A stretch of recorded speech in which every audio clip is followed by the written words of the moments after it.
God created the heaven and the earth was without form and void, and darkness was upon the face of the deep.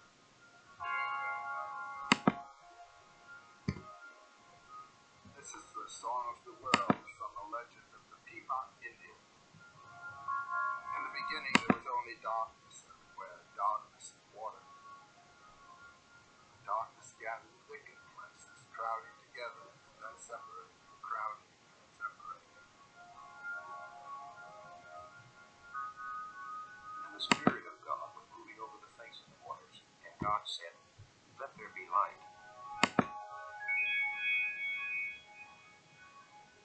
This is from the Hindu Upanishad. In the beginning there was only the great self reflected in the form of a person. Reflecting, it found nothing but itself, and its first word was, "This is divine."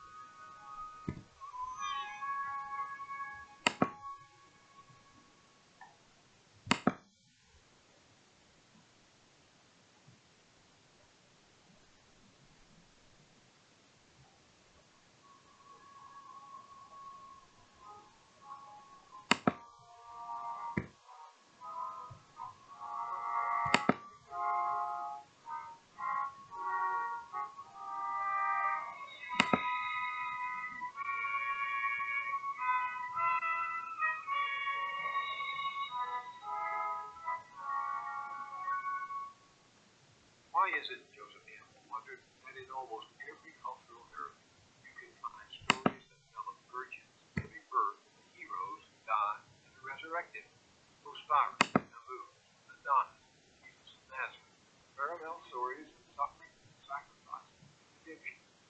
And why did certain sites take on holy status, one religion following another, on the very same spot, believers coming century after century for healing or for some other blessing from their different gods? The pyramids on the Nile, the sacrifices, Mesopotamia, the Aztec shrines, the peoples of Chartreuse and Notre Dame, all pointing beyond the visible plane of existence. Buried deep in our DNA, Campbell concluded, no matter who we are, is the need to worship, to believe, and the capacity for reverence. Religion, its symbols, rituals, and stories, is the way we mortals try to connect to that unseen world. Raised a Roman Catholic, Campbell's own life experiences made him a maverick in search of the sublime. Over the last 2 summers of his life, in hours of conversation recorded in the library of Lucasfilm in California, we talked about how mythology can still awaken us in awe, gratitude, and even rapture.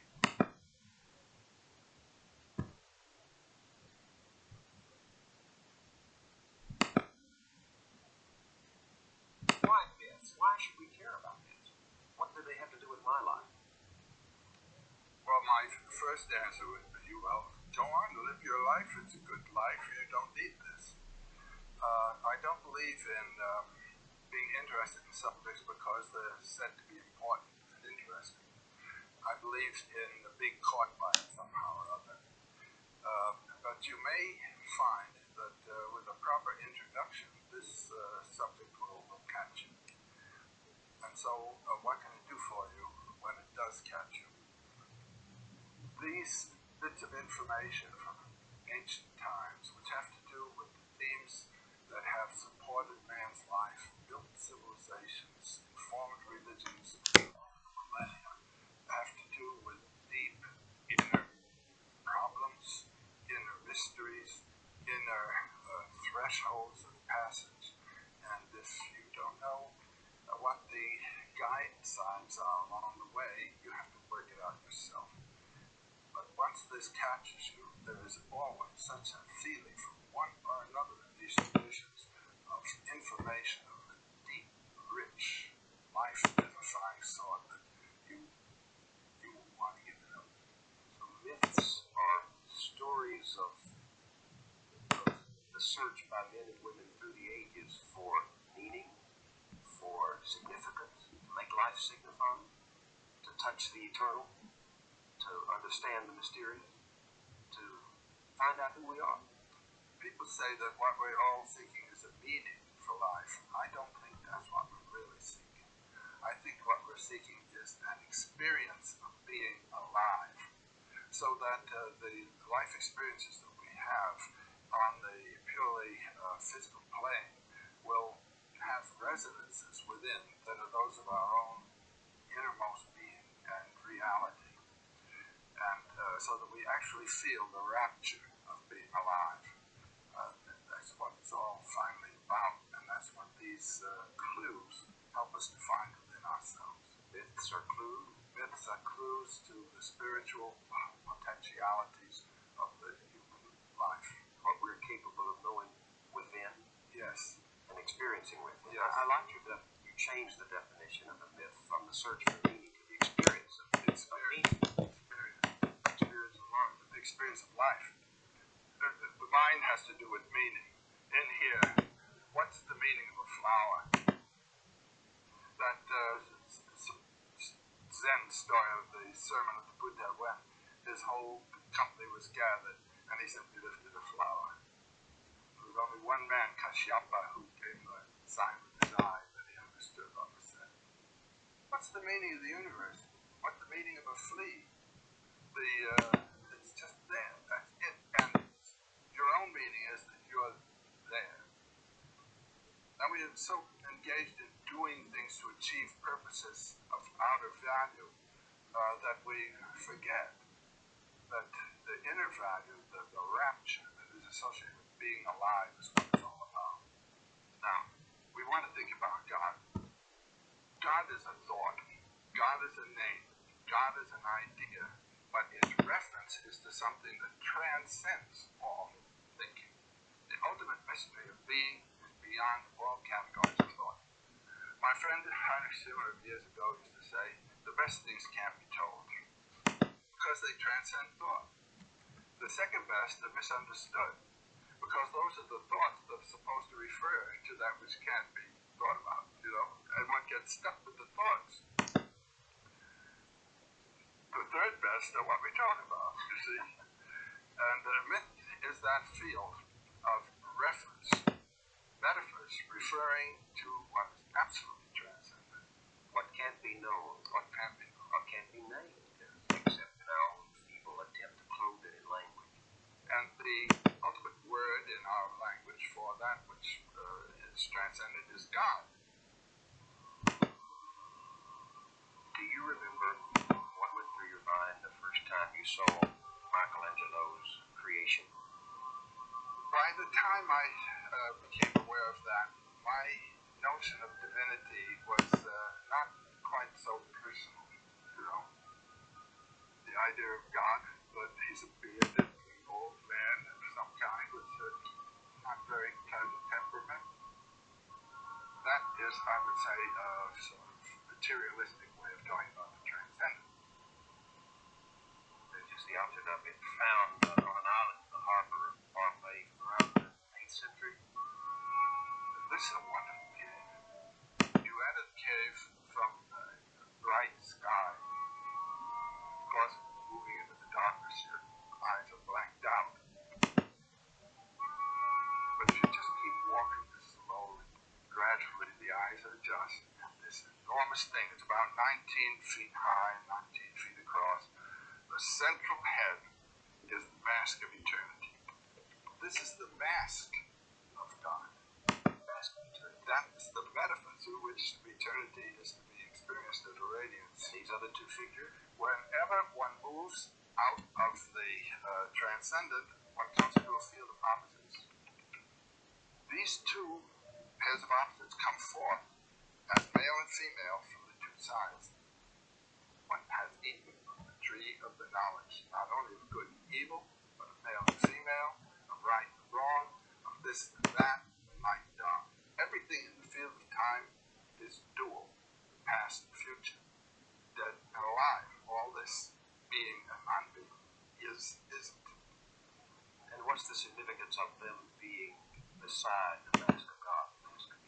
What is this sculpture saying to us? The mask represents the middle, and the two represent the opposites. And they always come in pairs. Put your mind in the middle. Most of us put our mind on the side of the good, against what we think of as evil. It was Heraclitus, I think, who said, "For God, all things are good and right and just, but for man, some things are right and others are not." You're in the field of time when you're man. And one of the problems of life is to live in the realization of both terms. That's to say, I know the center, and I know that good and evil are simply temporal apparitions. Well, are some myths more or less true than others? They're true in different senses, you see. Here's a whole mythology based on the insight that transcends duality. Ours is a mythology that's based on the insight of duality. And so our religion tends to be ethical in its accent. Sin and atonement, right and wrong. It started with a sin, you see. In other words, moving out of the mythological zone, garden of paradise, where there is no time, and where men and women don't even know that they're different from each other. The two are just creatures. And God and man are practically the same. He walks in the cool of the evening in the garden where we are. And then they eat the apple of the knowledge of the pairs of opposites. And man and woman then cover their shame. They're different. God and man, they're different. Man and nature is against man. I once heard a wonderful lecture by Daisetsu Suzuki, this wonderful old Zen philosopher who was over here in his 90s. He started a lecture in Switzerland, I heard Nestona. He stood up with his hands on his side and he said, "God against man, man against God, man against nature, nature against man, nature against God, God against nature. Very funny religion." Now in the other mythologies, one puts oneself in accord with the world. If the world is a mixture of good and evil, you do not put yourself in accord with it.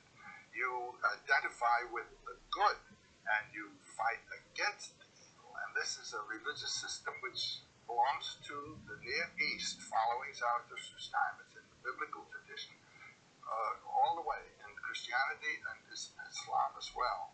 This business of not being with nature. We speak with the sort of derogation of the nature religions.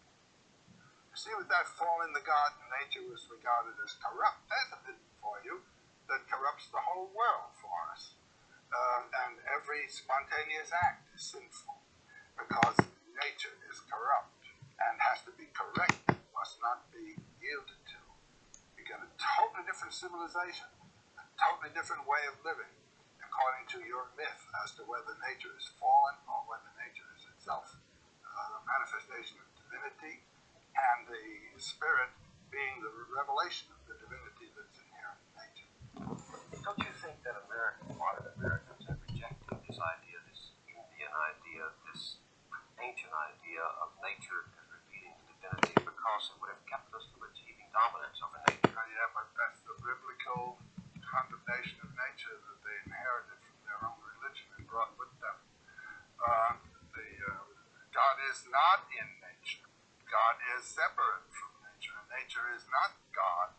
And this distinction between God and the world is not to be found in basic Hinduism or Buddhism either.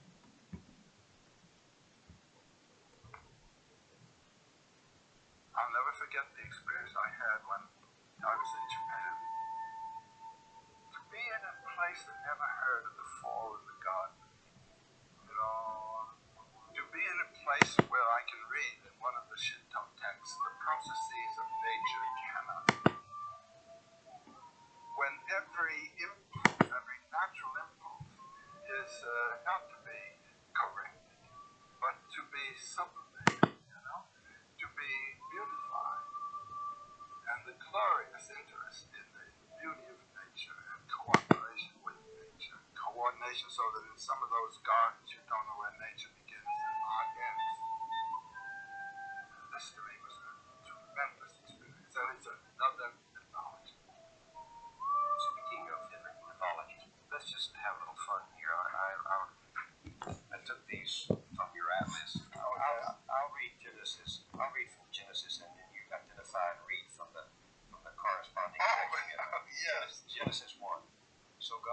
created man in his own image.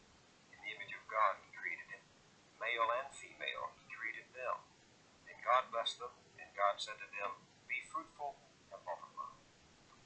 Now this is from a legend of the Basari people of West Africa.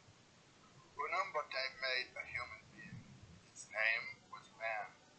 Unumbote next made an antelope named antelope.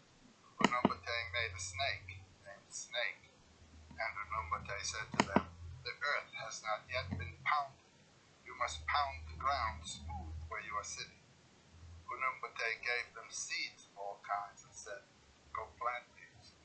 Genesis 1. And God saw everything that he had made, and behold, it was very good.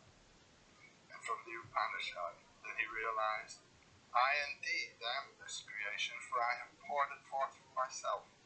In that way he became this creation. And verily, he who knows this becomes in this creation a creator.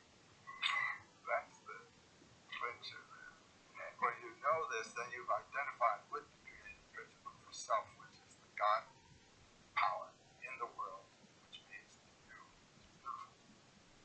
What do you think we're looking for when we subscribe to one of these theories of creation, one of these stories of creation? What are we looking for? Well, I think what we're looking for is a way of experiencing the world in which we are living that will open to us the transcendent that informs it and at the same time informs ourselves within it. That's what people want.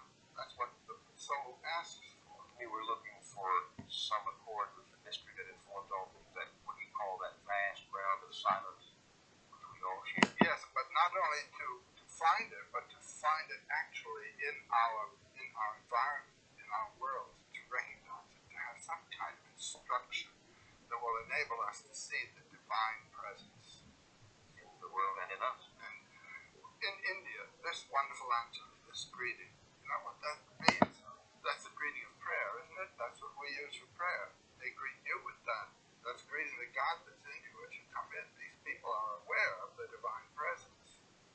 When you enter an Indian home as a guest, you are visiting deity, and you feel it, by God, the way they treat you. It's something in the way of a hospitality that you don't get where you have simply one person and another person. It's a recognition of the identity. But weren't people who told these stories and believed them and acted on them asking far more simple questions? You know, who made the world? How was the world made? Why was the world made? Are these the questions that these creation stories are trying to address? No. It's through that answer that they see that the Creator is present in the whole world. See what I mean? This story that we've just read, I see that I am this creation, says the God. But when you see that God says he is the creation and that you are a creature, well, the God is within you and the man you're talking to also. So there's that realization, two aspects of the one divinity, According in harmony. Let me ask you some questions about these common features in these stories, the significance of the forbidden fruit. Well, there is a standard folk tale motif called the one forbidden thing. Remember, Bluebeard, don't open that closet, you know, and then one always does it. And in the Old Testament story, God gives the one forbidden thing, and he knows very well, I'm interpreting God, he knows very well that man's going to eat the forbidden fruit. But it's by doing that that man becomes the initiator of his own life. Life really begins with that. I also find in some of these early stories the human tendency to find someone to blame. Let me read Genesis 1, then I'll ask you to read one from the Basari legend. Right. Genesis 1, and God said, have you eaten from the tree which I commanded you that you should not eat? And the man said, the woman you gave to be with me, she gave me of the tree, and I ate. And the Lord God said to the woman, what is this you've done? And the woman said, the serpent deceived me, and I ate. You talk about buck passing, it starts very early. Right. And then there's the Basari legend. But tough on serpents, too. One day, Snake said, we too should eat these fruits. Why must we go hungry? Antelope said, but we don't know anything about this fruit. Then man and his wife took some of the fruit and ate it. Unumbate came down from the sky and asked, "Who ate the fruit?" They answered, "We did." Unumbate asked, "Who told you that you could eat that fruit?" They replied, "Snake did." It's the same story. It's the same What do you story. make of this? That in all of these stories, the principal actor reporting to someone else as the initiator of the fall. Yeah, but it turns out to be Snake. And Snake in both of these stories is the symbol of life, throwing off the past and continuing to live. The power of life, because the snake sheds its skin, just as the moon sheds its shadow. The snake in most cultures is positive. Even the most poisonous thing in India, the cobra, is a sacred animal. And the serpent, the Naga, the serpent king, Nagaraja, is the next thing to the Buddha. Because the serpent represents the power of life in the field of time to throw off death. Buddha represents the power of life in the field of eternity to be eternally alive. I saw a fantastic thing of a Burmese priestess, a snake priestess, who had to bring rain to her people by calling a king cobra from his den and kissing him 3 times on the nose. There's the cobra, the giver of life, the giver of rain, which is life, with the divine, positive, not negative thing. Christians always turn it around because the serpent was the seducer. Well, but what that amounts to is a refusal to affirm life. Life is evil. Every natural impulse is sinful unless you've been baptized or circumcised in this tradition we inherited, for heaven's sakes. By having been the tempter, women have paid a great price because in mythology, some of this mythology, they are the ones who led to the downfall. Of course they did. I mean, they represent life. Man doesn't enter life except by woman. And so it is woman who brings us into the world of polarities, a pair of opposites, and suffering and all. But I think it's a really childish attitude to say no to life with all its pain, you know? To say this is something that should not have been. Schopenhauer, in one of his marvelous chapters, I think it's the world's one idea, says life is something that should not have been. It is, in its very essence and character, a terrible thing to consider. This business of living by killing and eating. I mean, it's in sin in terms of all ethical judgments all the time. As Zorba says, trouble? Life is trouble. That's it. Only death is no trouble. And when people say to me, you know, do you have optimism about the world, you know, how terrible it is? I said, yes, just say it's great. Just the way it is. Doesn't that lead to a rather passive attitude in the face of evil, in the face of You participate in it. Whatever you do is evil for somebody. But explain that to the audience. You say yes to that which you... Well, when I was in India, there was a man whose name was Sri Krishna Menon, and his mystical name was Ananda, and he was in Trivandrum, and I went to Trivandrum. And I had the wonderful privilege of sitting face to face with him, as I'm sitting here with you. And the first thing he said to me is, "Do you have a question?" And because the teacher there always answers questions, he doesn't tell you what anything he answers. And I said, "Yes, I have a question." I said, since in Hindu thinking all the universe is divine, is a manifestation of divinity itself, how can we say no to anything in the world? How can we say no to brutality, to stupidity, to vulgarity, to thoughtlessness? And he said, for you and me, you must say yes. Well, I learned from my friends who were students of his that that happened to have been the first question he asked his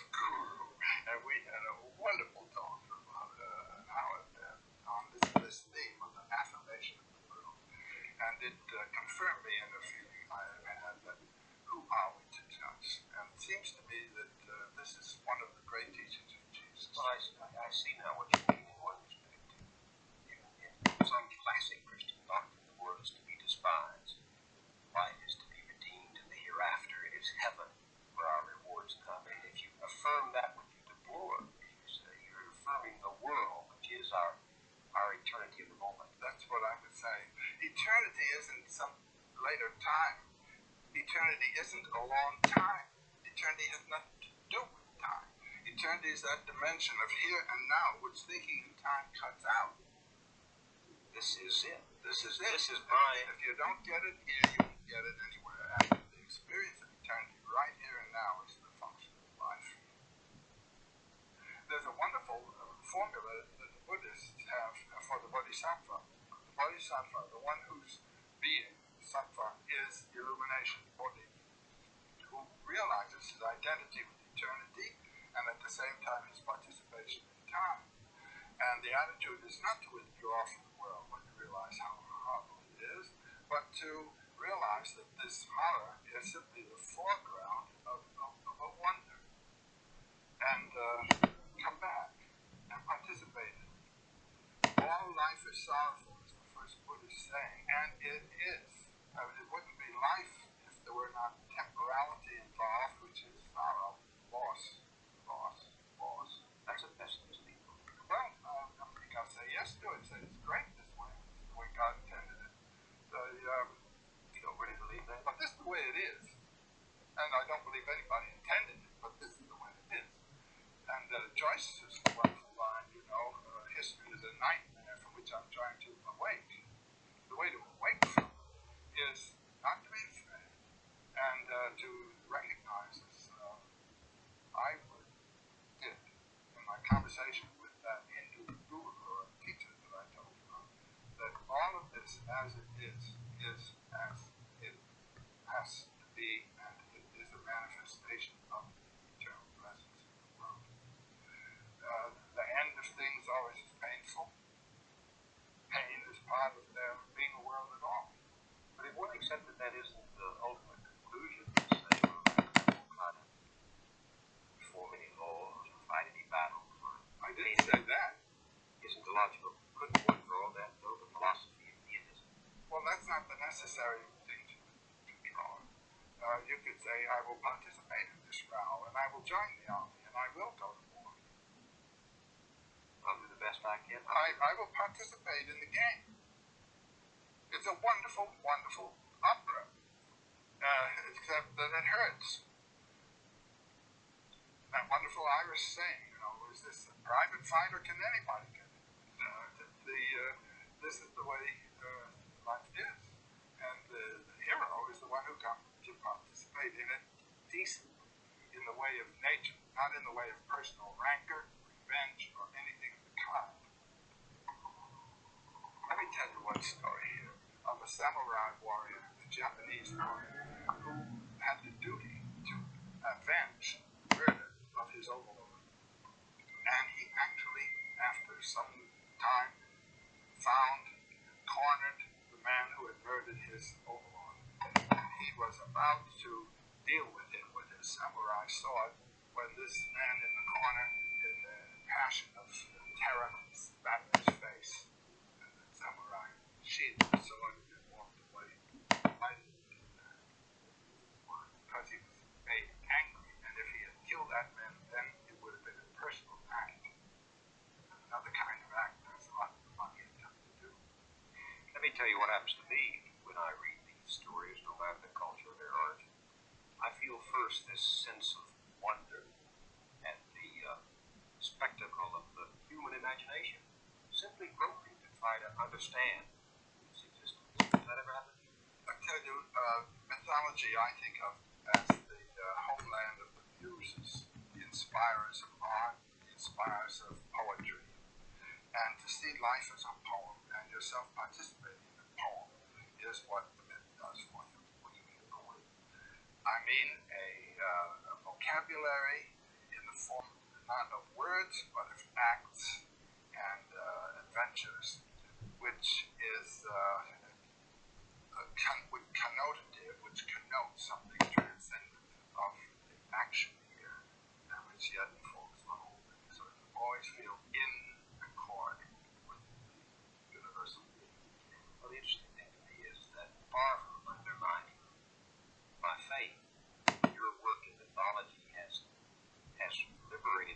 faith from the cultural prisons to which it had been sentenced. It liberated my own. I know it's going to do it with everybody who really gets the message. Every mythology, every religion is true in this sense. It is true as metaphorical of the human and cosmic mystery. But when it gets stuck to the metaphor, then you're in trouble. Metaphor being? Well, Jesus ascended to heaven. The story is he ascended bodily to heaven. The story is that his mother, still alive, asleep, ascended to heaven. So this is metaphorical of something. You don't have to throw it away. All you have to find is what it's saying. What do you think it is saying? What it's saying is he didn't go out there, he went in here, which is where you must go too, and ascend to heaven through the inward space to that source from which you and all life came. That's the sense of that. But aren't you undermining one of the great cardinal doctrines of the traditional classic Christian faith, the death, the burial, and the resurrection of Jesus prefiguring our own and overcoming the body with a higher physical truth? Well, that would be what I would call a mistaken reading of the symbol. That's reading it in terms of prose instead of in terms of poetry. That's reading a metaphor in terms of the denotation instead of in terms of the connotation. You understand? It's a purely literary problem. Poetry gets to the unseen reality. That which is beyond even the concept of reality. That which transcends all thought. It's putting you there all the time. And in some way giving you a line to connect with that mystery which you are. And the myths do it, my gosh, they do it. Now, according to the normal way of thinking about the Christian religion, we cannot identify with Jesus. We have to imitate Jesus, but to say, I am God, as Jesus said, is for us blasphemy. However, in the Thomas Gospel, Jesus says, he who drinks from my mouth will become as I am, and I shall be he. Wow, that's Buddhism. We are all manifestations of Buddha consciousness, only don't know it. And the Buddha, the word means one who waked up or to wake, woke up to the fact that he was Buddha consciousness. And we are all to do that. To wake up to our Jesus within us, this is blasphemy in the normal way of thinking in Christianity. But it's the very essence of Gnosticism and of the Thomas Gospel. And heaven, that desired goal of most people, is within us. Heaven and hell are within us, and all the gods are within us. This is the great realization of the Upanishads of India already in the 9th century BC. All the gods, all the heavens, all the worlds are within us. They are magnified dreams, and what dreams are manifestations in image form of the energies of the body in conflict with each other. And that's all myth is. Myth is a manifestation in symbolic images, metaphorical images of the energies within us, moved by the organs of the body, in conflict with each other. This organ wants this organ wants this, the brain is one of the organs. So when we dream, are we fishing in some vast ocean of mythology that it goes down and down and down. And you can get all mixed up with complexes, things like that. But you're standing on the Lord of the Abyss, really. There's a Polynesian saying that frequently comes to my mind, standing on a whale, fishing for minnows. We are standing on a whale. The ground of being is the ground of our being. And outward turned, we see all these little problems here, but inward we are the source of them all. That's the big mystical teaching. You've seen what's happened to primitive societies that are unsettled by white man's civilization. They go to pieces, they disintegrate, they succumb to vice and disease. Isn't that the same thing that's been happening to us as our myths begin to disappear? Absolutely. Isn't that why conservative religious folk today are calling for a return to the old time? That's right. I understand the yearning in my youth. I had fixed stars.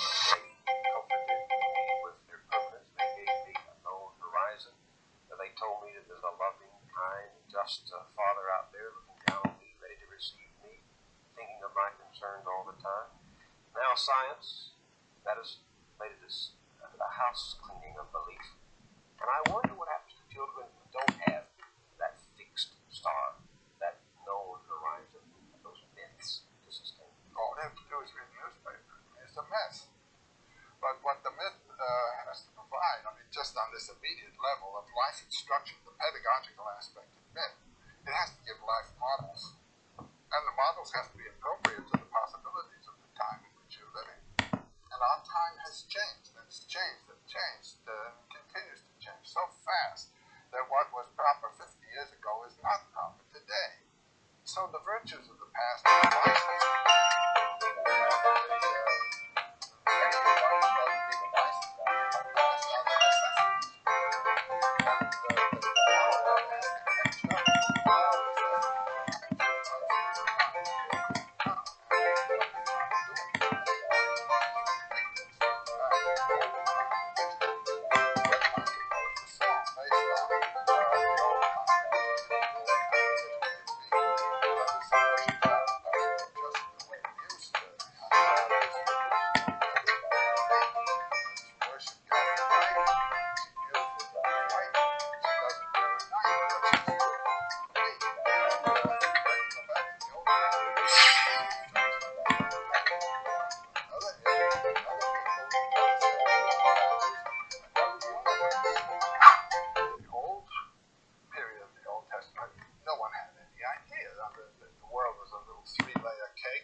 Consisted of something a few hundred miles around the Near Eastern centers there. No one ever heard of the Aztecs, or the Chinese even.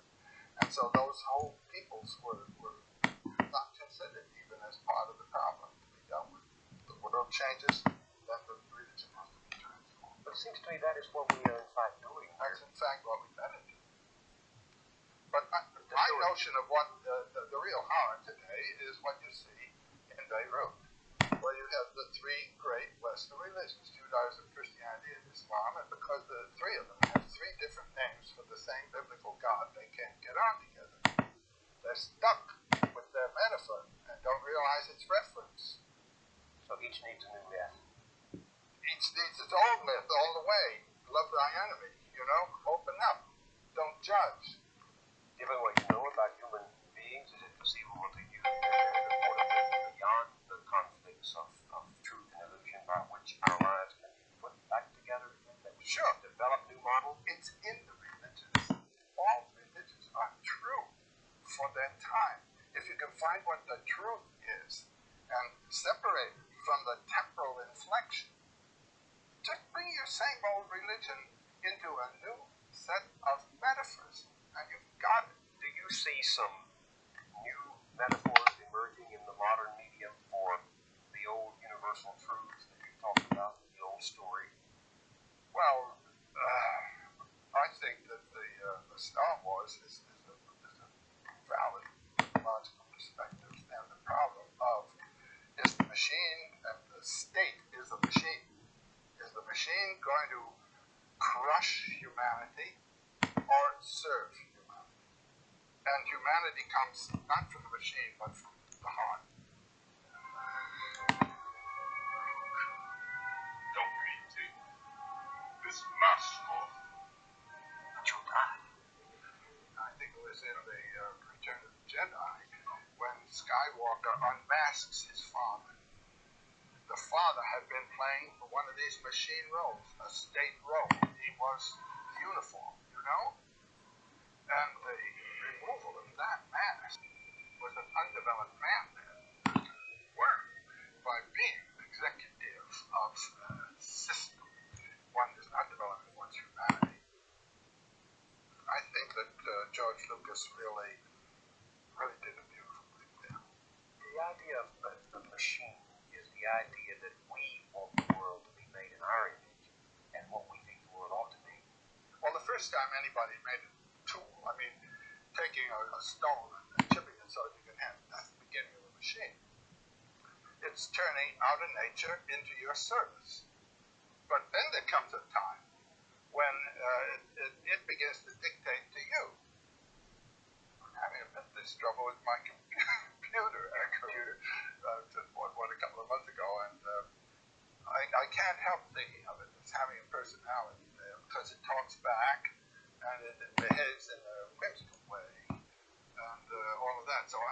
personifying that machine.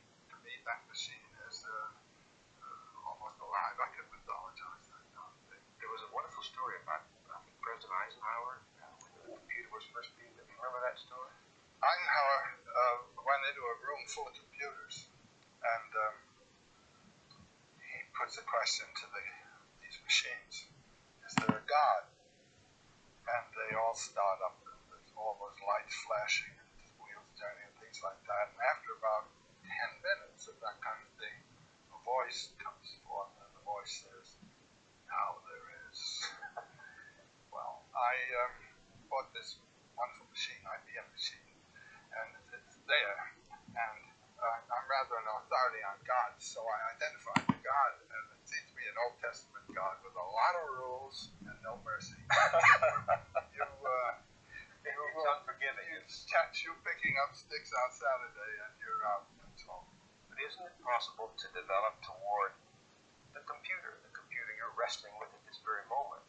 Isn't it possible to develop the same kind of attitude of the Pawnee chieftain who said that in the legends of his people, all things speak of Tarawa, all things speak of God? It wasn't a special privileged revelation. God is everywhere in his work, including the computer. Well, indeed so. I mean, the miracle of what happens on that screen. Have you ever looked inside one of those things? Oh, you can't believe it. It's a whole hierarchy of angels, all on slats. And those little tubes, those are miracles. Those are miracles. Yeah, they are.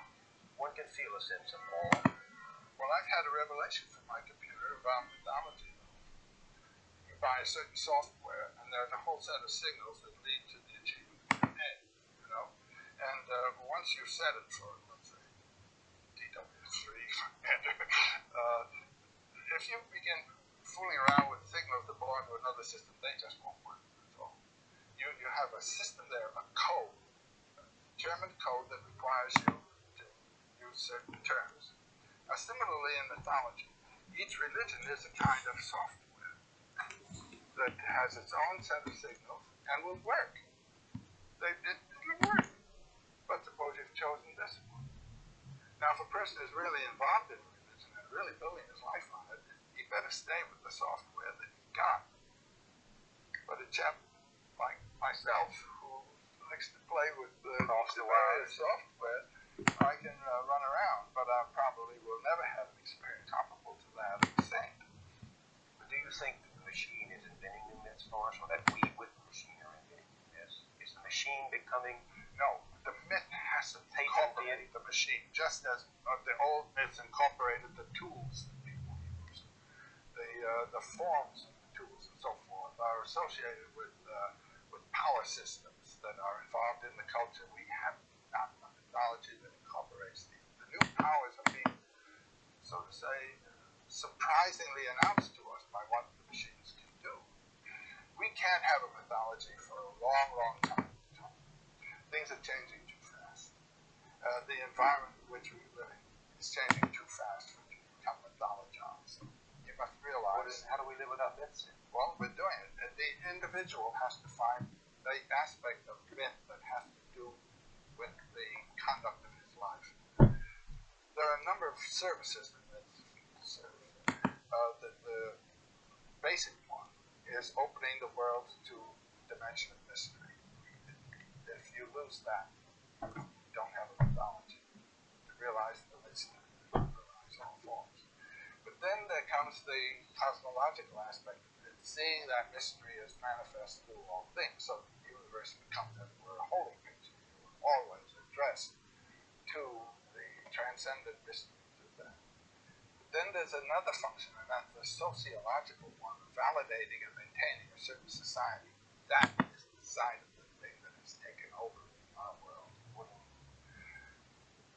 Ethical laws, the laws of life in the society, all of Yahweh's pages and pages and pages of what kind of clothes to wear, how to behave to each other, and all that. You see, in terms of the values of this particular society. But then there's a fourth function, and this is the one that I think today everyone must try to relate to. That's the pedagogical function, how to live a human lifetime under any circumstances. story in one of the Upanishads, the Brahma Vaivarta Upanishad, of Indra, this god who is the counterpart really of Yahweh. He is the god patron of a certain people and of historical life and time, with all kinds of rules for people to live and that sort of thing. And there was a time when a great monster named Rutra had closed all the waters of the earth. And so there was a drought, a terrible drought, and the world was in very bad condition. Well, it took this god, Indra, quite a while to realize that he had a box of thunderbolts there, and all he had to do was drop the thunderbolt in Rutra, and that would blow him up. And when he did that, of course, he moved it up, and the waters flowed, and the world was refreshed. And he said, "What a great boy am I." So thinking, "What a great boy am I," he goes up to the cosmic mountain, which is the central mountain of the world. And so he decided he would build a new world up there, a new city, and particularly his palace was going to be a palace worthy of such as he. So he calls Vishvakarma, the main carpenter of the gods, and gives him the assignment to build this palace. So Vishvakarma goes to work, and in very quick order he gets the palace into good condition, and Indra comes. But every time Indra arrived, he had bigger ideas about how big and grandiose the palace should be. Finally, Vishvakarma said, "My gosh," he said, "we're both immortal, and there's no end to his desires. I'm caught for life." So he decided to go to Brahma, known as the creator, and complain. Well, now Brahma sits on a lotus. This is the symbol of divine energy, divine grace. And the lotus grows from the navel of Vishnu, who is the sleeping god whose dream is the universe. So here's Brahma on his lotus, and Vishvakarma comes to the edge of the great lotus of the universe, and down he tells his story. Brahma says, "Go home." He said, "I'll fix this up." So next morning, at the gate of the palace that's being built, there appears a beautiful blue-black boy with a lot of children around him, just in admiration of his beauty. So in comes the boy. Indra on his throne, he's the king god. He says, "Young man, welcome, and what brings you to my palace?" "Well," says the boy with a voice like thunder rolling on the horizon, "I've been told that you're building such a palace as no Indra before you ever built." And he said, "I've surveyed the grounds and looked things over. It seems this is quite true. No Indra before you has ever built such a palace." Well, Indra says, "Just before me, young man, what are you talking about?" The boy says, "Indra before you." He says, "I have seen them come and go, come and go." He said, "Just think. Vishnu sleeps in the cosmic ocean. The lotus of the universe grows from his navel. On there sits Brahma, the creator. Brahma opens his eyes, and the world comes into being. Governed by an Indra, he closes his eyes, the world goes on. Opens his eyes, the world comes into being. Closes his eyes, and the life of Brahma is for 2,000 years, and he dies.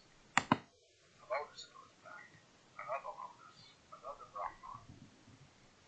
Then think of the galaxies beyond galaxies in infinite space. Each a lotus, with the Brahma sitting on it, opening his eyes, closing his eyes with interest.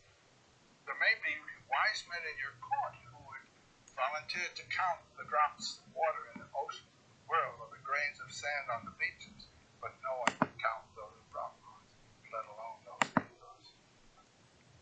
While he's talking, there comes in parade across the floor of the palace an army of ants in perfect range. And the boy laughs when he sees them. And Indra's hair goes up and he thinks. He says to the boy, "Why do you laugh?"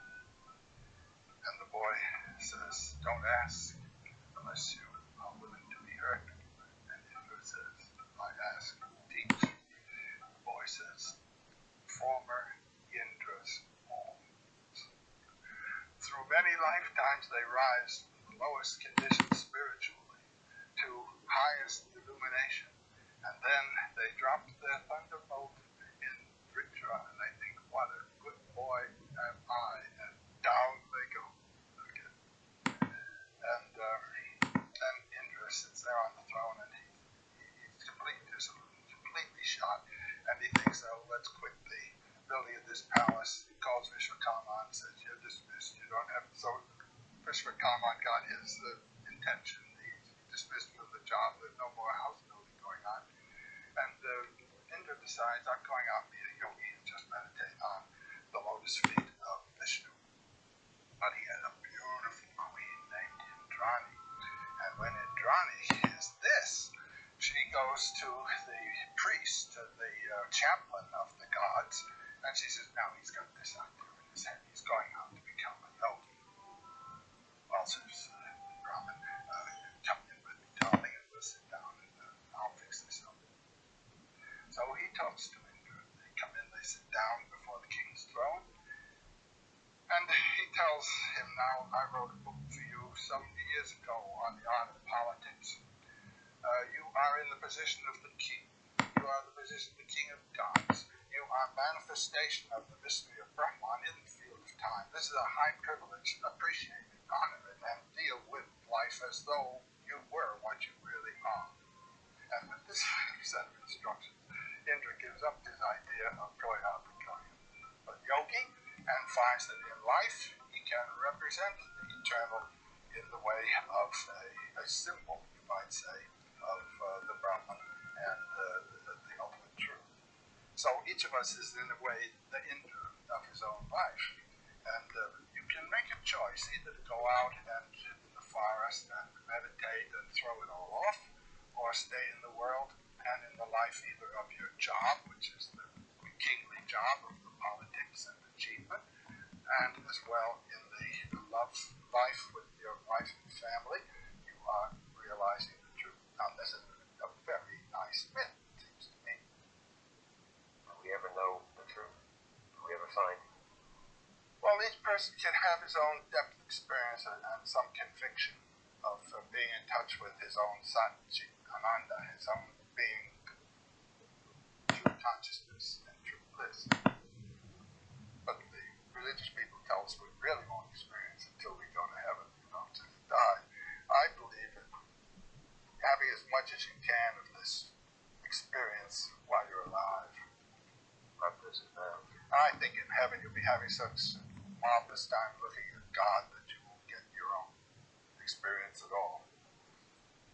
That's not the place to have it. Here's the place to have the experience. Here and now. Here and now.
is no longer the newcomer in a world of unexplored plains and forests, and our immediate neighbors are not wild beasts but other human beings contending for goods and space on a planet that is whirling without end around the ball of its star. Neither in body nor in mind do we inhabit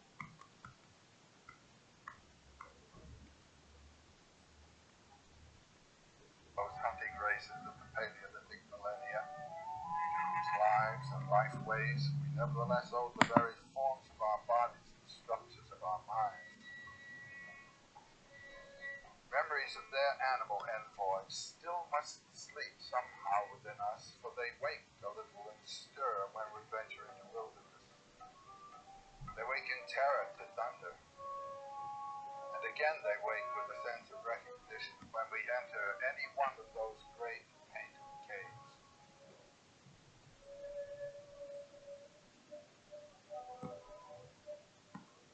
Whatever the inward darkness may have been to which the shamans of those caves descended in their trances, the same must lie within ourselves, nightly visited in sleep.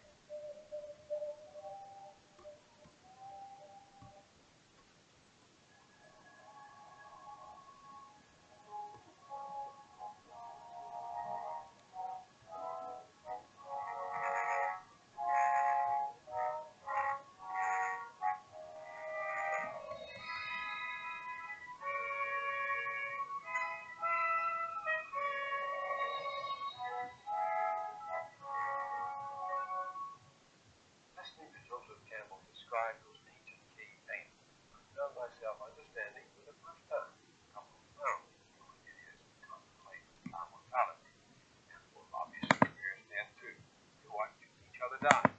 But as far as we know, we don't imagine something beyond death. We do. Somewhere around 250,000 to 50,000 BC, our earliest ancestors left us the first tangible evidence of mythological thinking. Buried their dead as if they were going somewhere. Evidence of food, tools, and sacrificial animals has been found in those burial caves as if wish the dead bon voyage. Neanderthal man also seems to have thought that some godly beings from another world might drop in for a visit disguised as them. Primitive humans depended on those visitors for food and clothing, but after killing them, either from gratitude for their sacrifice or guilt over their murder, hunters appear to have prepared them to get them back home.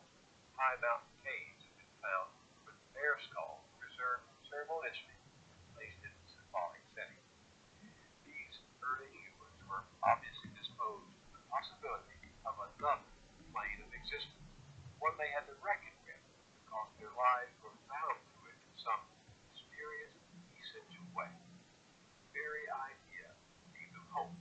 Maybe this typical hard-scrabble life is not all there is. They also had to do some serious thinking how to be ready for the next one. They began to devise stories, dreams to go between what they could see and what they could only imagine.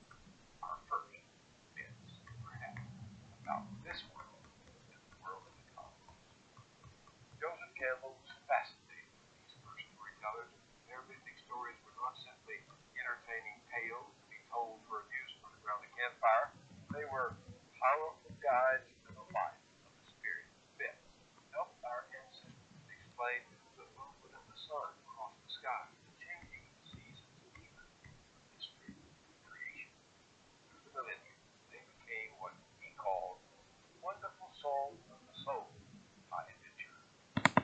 In this conversation, one of the many I take with Joseph Campbell and George Lucas' Skywalker Ranch during the last 2 years of his life, he talked about these first stories and the people who told them. Like them, we too have to come to terms with our immortality and anticipate our destiny with death.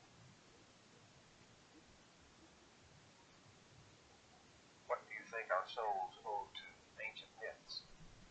Well, the ancient myths were designed to put the minds, the mental system, into accord with this body system, with this inheritance of the body, to harmonize it.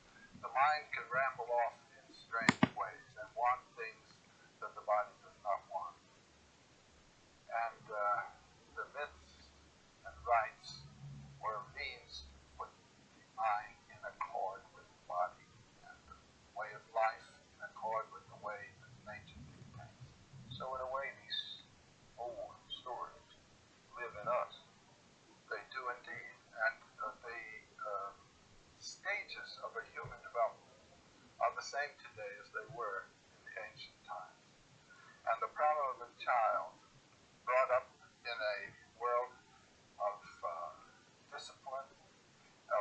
obedience and of his dependency on others has to be transcended when one comes to maturity, so that you are living now not in dependency but with self-responsible authority.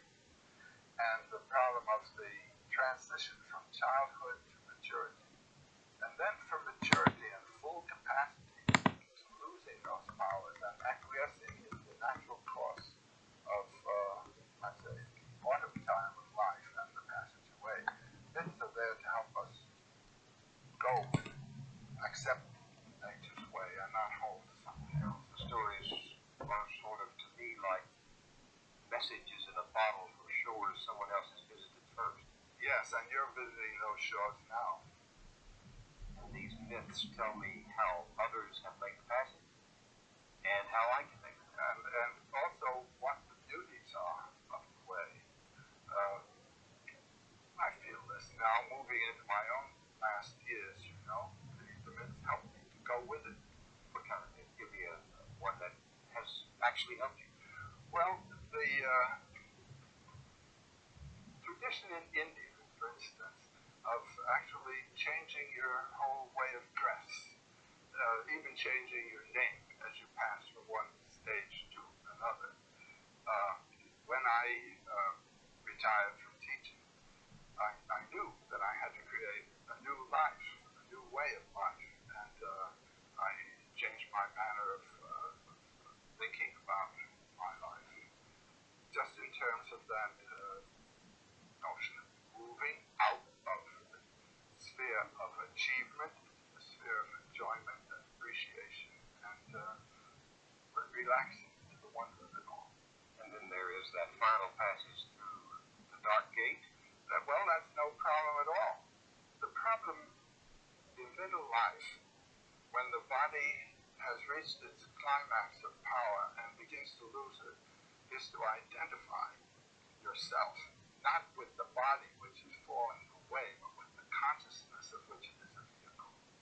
And when you can do that, and this is something I learned through my myths, what am I? Am I the bulb that carries the light, or am I the light of which the bulb is a vehicle? And this body is a vehicle of consciousness. And if you can identify with the consciousness, you can watch this thing go like an old car. There goes the fender, there goes this. But it's expectable, you know? And then gradually, the whole thing drops off, and consciousness rejoins consciousness. It's no longer in this particular environment. And the myths and the stories have brought this consciousness. Well, I live with these myths, and they tell me to do this all the time. And this is the which can be then metaphorically understood as identifying with the Christ in you. And the Christ in you doesn't die. The Christ in you survives death and resurrects. Or it can be with Shiva, Eye of Shiva. And this is the great meditation of the yogis in the Himalayas. And one doesn't have even to have a metaphorical image like that if one has a mind that's willing to just relax and identify itself with that which moves it. You say that the image of death is the beginning of development. How is that? Well, all I can say to that is that the earliest evidence we have of anything like mythological thinking is associated with grave burials. And they suggest what? That men, women saw life, and they didn't see it, and they wondered about it? It must have been. I mean, one has only to imagine what one's own experience would be. The person was alive, long before you, and talking to you. Now lying there, feeling cold, beginning to rot. Something was there that isn't there. And where is it? Now, animals have this experience, certainly, of their companions dying and so forth. But there's no evidence that they've had any further thoughts about it. Also, before the time of Neanderthal man, it's in his period of the first eras, of which we have evidence, people were dying and they're just thrown away. But here there's a concern visited any of these burial sites? I've been to Le Moustier. That was one of the earliest burial kits that were found. And you find there what they buried with the dead? Yes. These grave burials with grave gear, that is to say, weapons and sacrifices round about, certainly suggest the idea of a continued life beyond the visible one. The first one was discovered when the person was put down resting as though asleep, a young boy with a beautiful hand axe beside him. Now, at the same time, we have evidence of shrines devoted to animals that have been killed. The shrines specifically are in the Alps, very high caves, and they are of cave bear skulls. And there is one very interesting one with the long bones of the cave bear in the cave bear's jaw. What does it say there? Burials. My friend has died and he survived. The animals that I've killed must also survive. I must make some kind of atonement relationship to them. The indication is the notion of a plane of being that's behind the visible plane, which is somehow supportive of the visible one to which we have to relate. I would say that's the basic theme of all mythology.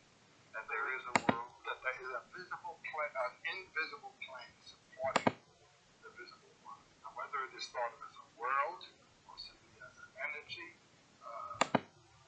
that differs from time to time and place to place. What we don't know supports what we do. That's right.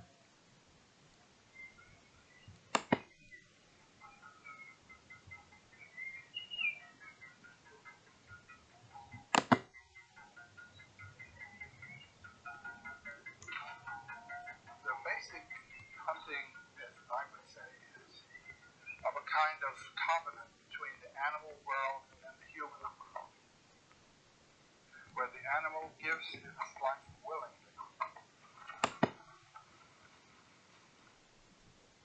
They are regarded generally as willing victims, with the understanding that their life, which transcends their physical entity, will be returned to the soil or to the mother through some ritual of restoration. And the rituals, for instance, of the principal divinities are associated with the main hunting. The animal is the master animal and sends the flocks to be killed, you know. The Indians of the American plains, it was the buffalo. You go to the northwest coast, it's the salmon. The great festivals have to do with the run of salmon coming in. When you go to South Africa, the elands, the big magnificent antelope, is the principal animal for the Bushmen, for example. And the principal animal Is the one master that animal. furnishes the food. So there grew up between human beings and animals a bonding, as you say, which required one to be consumed by the other. That's the way life is. Do you think this troubled early man? Absolutely. That's why you have the rites, because it did trouble. What kind of rights? Rituals of appeasement to the animal, of thanks to the animal.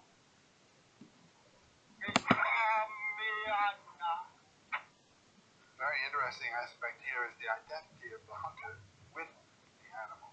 After the animal After the animal has been killed, the hunter then has to fulfill certain rites in a kind of participation mystique, a mystic participation with the animals whose death he has brought about and whose meat is to become his life.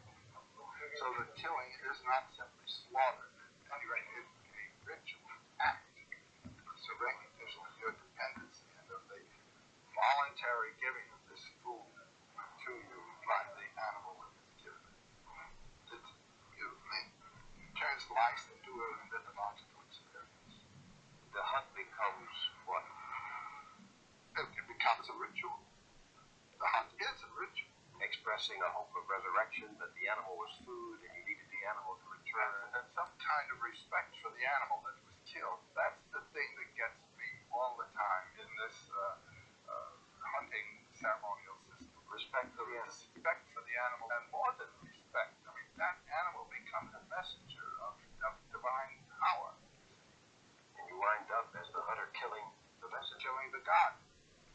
What does it do? Does it cause guilt? Guilt is what is wiped out by the myth.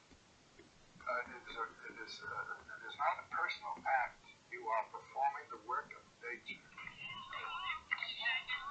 For example, Japan, northern Japan, among the Ainu people, whose principal mountain deity is the bear. When it is killed, there is a ceremony of feeding the bear a feast of his own flesh, as though he were present. He is present. He serves his own meat for dinner, and there's a conversation between the mountain god, the bear, and the people. They say, if you give us the privilege of entertaining you again, we'll give you the privilege of another bear sacrifice. The cave bear were not appeased. The animals wouldn't appear, and these primitive hunters would starve to death. So they began to perceive some kind of power on which they were dependent greater than their own. And that's the power of the animal master. Now, when we sit down to we thank God, or our idea of God for having given us this. These people thank the animal. And is this the first evidence we have of an act of worship, of power superior to man? Yeah. The animal was superior because the animal provided. Well, now, in contrast to our relationship to animals, when we see animals as the lower form of life, and in the Bible we're told, we're the master and so forth. Early hunting people don't have that relationship to the animal. The animal is in many ways superior. He has powers that the human being doesn't have. And then certain animals take on the persona, don't they? The buffalo, the raven, the eagle. Very strongly. Well, I was up in the northwest coast back in 1932. It was a wonderful trip. And the Indians along the way were still carving totem poles. The villages had totem poles still. And there we saw the ravens, and we saw the eagles, and we saw the animals that played roles in the myth. And they had the character, the quality of these animals, with a very intimate knowledge and friendly, neighborly relationship to these creatures. And then they killed them.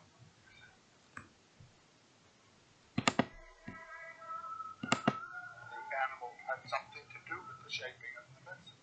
Just as the buffalo for the Indians of the plain had an enormous role. They're the ones that bring the tobacco, the gift, the mystical pipe, and all this kind of thing. It comes from the buffalo. And when the animal becomes the giver of a ritual and so forth, they do ask the animal for advice, and the animal becomes the model for how to live. You remember the story of the buffalo's wife? That's a basic legend of the Blackfoot tribe, and is the origin legend of their buffalo dance rituals, by which they invoke the cooperation of the animals in this play of life. When you realize the size of some of these tribal groups, to feed them required a good deal of meat. And one way of acquiring meat for the winter would be to drive a buffalo herd to stampede over a rock cliff. Well, this story is of a Blackfoot tribe long ago, and they couldn't get the buffalo to go over the cliff. The buffalo would approach the cliff and then turn aside. So it looked as though they weren't going to have any meat for that winter. Well, the daughter of one of the houses, getting up early in the morning to draw the water for the family and so forth, looks up. And there, right above the cliff, were the buffalo. And she said, "Oh, if you only come over, I'd marry one of you." And to her surprise, they all began coming over. That was surprise number one. Surprise number two was when one of the old buffaloes, the shaman of the herd, comes and says, "All right, girlie, off we go." "Oh, no," she says. "Yes," he said, "you made your promise. We've kept our side of the bargain. Look at all my relatives dead. Off we go." Well, the family gets up in the morning and they look around and there's the house.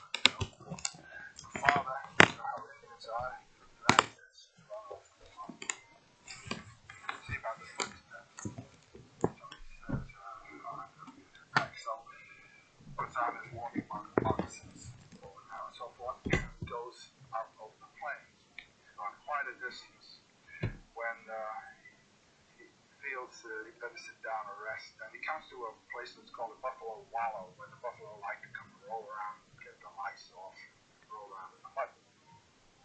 So he sits down there and is thinking what he should do now, when along comes a magpie. That's a beautiful flashing bird. And it's one of those clever birds that has shamanic qualities. Magical. And the man says to him, "Oh, beautiful bird," he said, "my daughter ran away with a buffalo. Have you seen, or would you hunt around, see if you can find her out on the plain somewhere?" And the magpie says, "Well, there's a lovely girl with the buffaloes right now, over there, just a bit away." "Well, he said, the man, "will you go tell her that her daddy's here, her father's here at the buffalo wallow?" Magpie flies over, and the girl is there among the buffalo. They're all asleep. I don't know what she's doing, knitting or something at the time. And the magpie comes over close to her and he says, "Your father's over at the wallow waiting for you." "Oh," she said, "this is terrible. This is dangerous. I mean, these buffalo can kill us. You tell him to wait. I'll be over. I'll try to work this out." So her buffalo husband's behind her, and he wakes up and takes off a horn. He says, "Go to the wallow and get me a drink." So she takes the horn and goes over there and says, "Father," he grabs by the arm and says, "No, this is real danger. The whole herd, they'll be right after us. I have to work this thing out. Now let me just stop that." So she gets the water and goes back, and he, "See, fine-folk from, I smell the blood of an Indian," that sort of thing. And she says, "No, nothing in the town." "Yes, indeed." So he gives a buffalo bellow, and they all get up. They all do a slow buffalo dance, with their tails raised and go over. They trample that poor man to death, so that he disappears entirely. Just all broken up to pieces. All gone. The girl's crying, and her buffalo husband says, "So you're crying? This is my daddy." He said, "Yeah, but what about us? There are children, wives, parents, and you're crying about your daddy." Well, apparently he was a kind of sympathetic, compassionate buffalo, and he said, "Well, I'll tell you, if you can bring your daddy back to life again, I'll let you go." So she turns to the magpie and says, "See, peck around a little bit, see if you can find a bit of daddy." And the magpie does so, and he comes up finally with a vertebra, just one little bone. And the little girl says, that's plenty. Now, we put this down on the ground, and she puts her blanket over it, and she sings a revivifying song, a magical song with great power. And presently, yes, there's a man under the blanket. She looks daddy all right, but he's not breathing yet. A few more stanzas of whatever the song was, and he stands up, and the buffalo are amazed.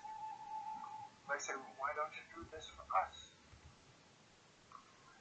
We'll teach you now our buffalo dance, and when you will have killed our families, you do this dance and sing this song, we'll all be back to life again." That's the basic idea. Through the ritual, that dimension is struck which transcends temporality, and out of which life comes, back into which it goes. And it goes back to this whole idea of death, burial, and resurrection, not only for human beings, But for the animals too. so the story of the buffalo's life was told to confirm the reverence. That's right. What happened when the white man came and slaughtered this animal of reverence? That was a sacramental violation. In the 80s, when the buffalo hunt was undertaken, The 1880s, Kit 100 years ago. Buffalo Bill and so forth.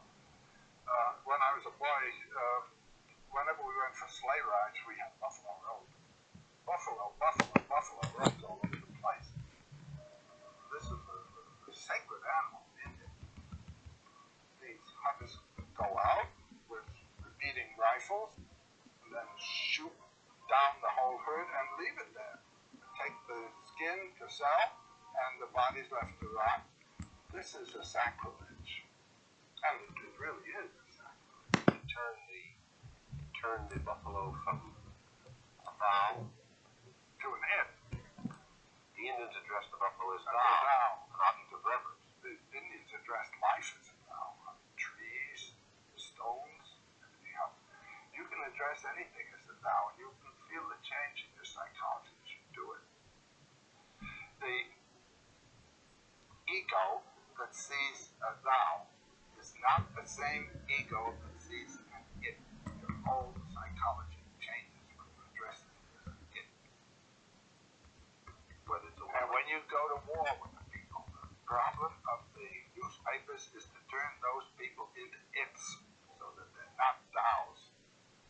That was an incredible moment in the evolution of American society when the buffalo was slaughtered. That was the final exclamation point behind the destruction of the Indian civilization, because you were destroying. Can you imagine what this experience must have been for people within 10 years to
lose their environment, to lose their food supply, to lose the object, the central object of their ritual life. So it is in your belief that it was in this period of hunting man and woman, time of hunting man, that human beings began to sense a stirring of the mythic imagination, the wonder of things that they didn't know. There is this burst of magnificent art and all the evidence you need of mythic imagination in full career. You visited some of the great painted caves. Oh, yes. Tell me what you remember when first you looked upon those. When you didn't want to leave. Here you come into an enormous chamber, like a great cathedral with these animals painted. And they're painted with a life like the life of an ink on silk Japanese painting. And when you realize the darkness is inconceivable, we're there with electric lights. But in a couple of instances, the concierge, the man who was showing us through, turned off the lights, and you were never in darker darkness in your life. It's like a, I don't know, just a complete knockout of, you don't know where you are, whether you're looking north, south, east, or west. All orientation is gone, and you're in a darkness that never saw the sun. Then they turn the lights on again, and you see gloriously painted animal. A bull that will be 20 feet long, and painted so that the haunches will be represented by a swelling in the rock. You know, they take it kind of the whole thing. Incredible. Do you ever look at these primitive art objects and think not of the art but of a man or woman standing there painting or creating? I find that's where I speculate. This is what hits you when you go into those caves, I can tell you that. What was in their mind when they were doing that? That's not an easy thing to do. And how did they get up there? And how did they see anything? What kind of light did they have? The little flashing torches just throwing flickering things in it to get something of that grace and perfection. And with respect to the problem of beauty, is this beauty intended, or is it something that is the natural expression of a beautiful spirit? You know what I mean? When you hear a bird sing, the beauty of the bird's song, is this intentional? In what sense is it intentional? But it's the expression of the bird's beauty, of the bird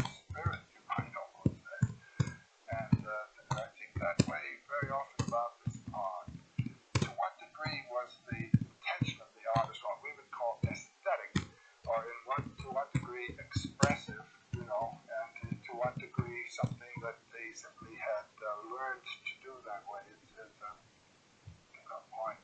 When a spider makes a beautiful web, the beauty comes out of the spider's nature, you know, it's instinctive beauty. And how much of the beauty of our own lives is about the beauty of being alive, and how much of it is conscious intentional, that's a big question. You call them temple caves. Yeah. Why temple? The temple with images and stained glass windows, cathedrals, are a landscape of the soul. You move into a world of spiritual images. That's what this is. When Jean and I, my wife and I, drove down from Paris to this part of France, we stopped off at Chartres. There is the cathedral. When you walk into the cathedral, it's the mother womb of your spiritual life. Or the church. All the forms around are significant of spiritual values. And the imagery is in anthropomorphic form. God and Jesus and the saints and all in human form. Then we went down to Lascaux. Images were in animal form. Form is secondary. The message is what's important. The message of the cave? The message of the cave is of a relationship of time to eternal powers that is somehow to be experienced in that place. Now, I can tell you, when you're down in those caves, it's a strange transformation of consciousness you have. You feel this is the place from which life comes. And that world up there in the sun with all those things, that's a secondary world. This is primary. This just don't come to you. You had that feeling? I had it every time. Now, what were these caves used for? The speculations that are most common of scholars interested in this is that they had to do with the initiation of boys into the hunt. You go in there, it's dangerous. It's very dangerous. It's completely dark. It's cold, dank, banging your head on projections all the time. And it was a place of fear. And the boys were to overcome all that and go into the womb of the earth. And the shaman or whoever it was that would be helping you through would not be making it easy. And then there was a release once you got into that vast, tortured chamber down there. What was the tribe? What was the tradition trying to say to the boy? That is the womb land from which all the animals come. And the rituals down there have to do with the generation of a situation that will be propitious for the hunt. And the boys were to learn not only to hunt, but how to respect the animals, and what rituals to perform, and how in their own lives no longer to be little boys, but to be men. Because those hunts were very, very dangerous hunts. And these are the original men's right sanctuaries where the boys became no longer their mother's sons, but their father's sons. Don't you wonder what effect this had on a boy? Well, you can go through it today, actually, and in cultures that are still having the initiations of young boys. They give them an ordeal, a terrifying ordeal that the youngster has to survive. What would happen to me as a child if I went through one of these rites? Well, we know what they do in Australia. When a boy gets to be, a little bit ungovernable, one fine day, the men come in, and they're naked except for stripes of white down that have been stuck on their bodies and stripes with their men's blood. They use their own blood for gluing this on. And they're swinging the bullroarers, which are the voice of the spirits, and they come as spirits. The boy will try to take refuge with his mother. She'll pretend to try to protect him. Then just take him away. A mother's no good from then on, you see. He's no longer a little boy. He's in the men's group, and then they put him really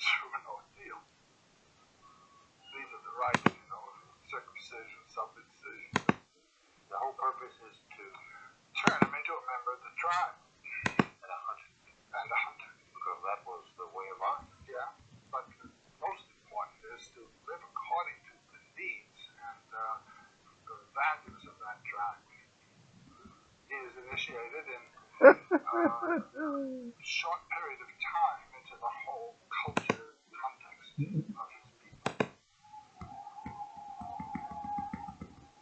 So myth relates directly to ceremony and tribal ritual, and the absence of myth can mean the end of ritual. A ritual is the enactment of a myth. By participating in a ritual, you are participating in a myth.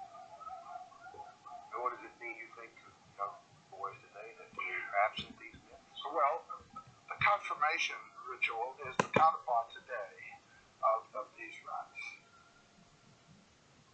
As a Catholic boy, you choose your confirmed name, the name you're going to be confirmed by, and you go up. But instead of having them scarify you, knock your teeth out and all, the bishop gives you a mild slap on the cheek and reduces that. Nothing's happened to you. The Jewish counterpart is the bar mitzvah. And whether it works actually to affect the psychological transformation, I suppose will depend on the individual case. There was no problem in these old days. The boy came out with a different body and he taught through something. What about the female? I mean, most of the figures in the temple caves are male. Was this a kind of secret society for males? It wasn't a secret society. It was that the boys had to go through it. Now, we don't know exactly what happens with the female in this period because we have very little evidence to tell us. In primary cultures today, the girl becomes a woman with her first menstruation. It happens to her. I mean, nature does it to her. And so she has undergone the transformation. And what is her initiation? Typically, it is to sit in a little hut for a certain number of days and realize what she is. How does she do that? She sits there. She's now a woman. And what is a woman? A woman is a vehicle of life. And life has overtaken her. She is a vehicle now of life. Woman's what it's all about. The giving of birth, the giving of nourishment. She's identical with the earth goddess and her powers. And she's got to realize that about herself. The boy does not have a happening of that kind. He has to be turned into a man and voluntarily become a servant of something greater than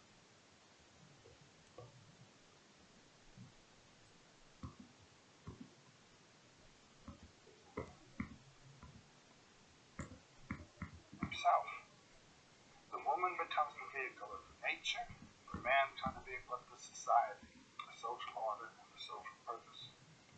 So what happens when a society no longer embraces powerful mythology? What we've got on our hands. As I say, if you want to find what it means not to have a society without any rituals, read the New York Times. And you find, well, the news of the day. or Young people who don't know how to behave in a civilized society. I imagine 50% of the crime is by young people in their 20s and early 30s that just behave like barbarians. society has provided them no rituals by which they become members. There's been a reduction ritual. Even in the Roman Catholic Church, my God. They've translated the Mass out of the ritual language into a language that has a lot of domestic associations. So that, every time now that I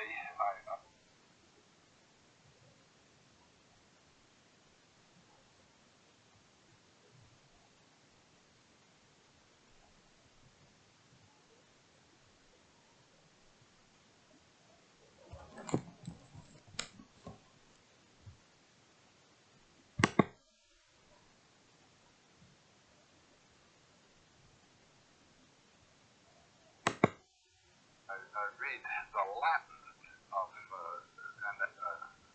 the Mass, I get that pitch again, that it's supposed to give a language that throws you out of the field of your domesticity, The altar is turned so that the priest is back into you, and with him you address yourself outward like that. Now they turn the altar around, it's like Junior Julia Child giving a demonstration, and all homey and cozy. And they play guitar. They play guitar. Listen, they've forgotten what the function of a ritual is to pitch you out, not to wrap you back in where you have been all the time. So ritual that once conveyed an inner reality is now merely form. And that's true in the rituals of society and the personal rituals of marriage and religion. Well, with respect to ritual, it must be kept alive. And so much of our ritual is dead.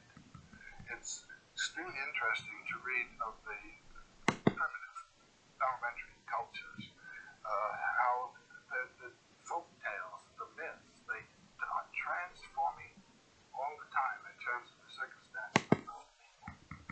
People move from an area where, let's say, the vegetation is the main support, out into the plains. Most of our plains Indians in the period of the horse riding Indians, had originally been of the Mississippian culture along the Mississippi in settled dwelling towns and agriculturally based villages. And then they received the horse from the Spaniards, and it makes it possible then to venture out in the plains and handle a great hunt of the buffalo herds, you see. And the mythology transforms from vegetation to buffalo. And you can see the structure of the earlier vegetation mythologies under the mythologies of the Dakota Indians and the Pawnee Indians and the Kiowa and so forth. You're saying that the environment shapes the story? They respond to it, you see. But we have a tradition that comes from the first millennium BC somewhere else, and we're handling that. It has not turned over and assimilated the qualities of our culture and the new things that are possible and the new vision of the universe. It must be kept alive. The only people that keep it alive are artists of one kind or another. That the artist his function is the mythologization of the environment and the world. Artist being the poet, the musician. Exactly. Right. Yes. I think we've had a couple of greats in the recent times. I think of James Joyce as such a revealer of the mysteries of growing up and becoming a human being. And for me, he and Thomas Mann were my principal gurus, you might say, as I was trying to shape my own life. I think in the visual arts, there were two men whose work seemed to be to handle mythological themes in a marvelous way. One was Paul Klee, and the other Picasso. These two men really knew what they were doing all the way, I think, and had a great versatility in their revelations. Artists are the myth makers of our day. The myth makers in earlier days were the counterparts of our artists. They drew the paintings on the walls, yes, to form the rituals. There's an old romantic idea in German, das Volksdicht, that says that the poetry of traditional cultures and the ideas come out of the folk. They do not. They come out of an elite experience, the experience of people particularly gifted, whose ears are open to the song of the universe, and that they speak to the folk, and there is an answer from the folk which is then received. There's an interaction, but the first impulse comes from above, not from below, in the shaping of folk conditions. So who would have been in these early elementary cultures, as you call them, the equivalent of the poets today? The shaman.